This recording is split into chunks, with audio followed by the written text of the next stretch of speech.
recipe testing will help you test your bot seamlessly on WhatsApp. So whatever recipe you build, you can test it real time on WhatsApp. So what you have to do is, once you build the bot recipe here, click here to test.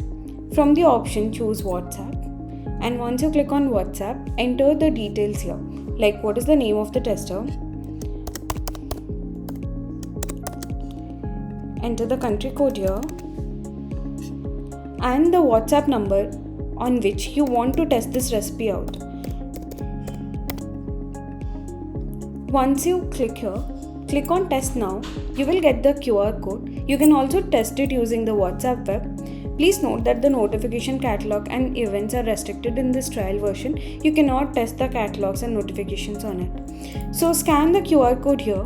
Once you scan the QR code, on the WhatsApp, you can test the recipe like this.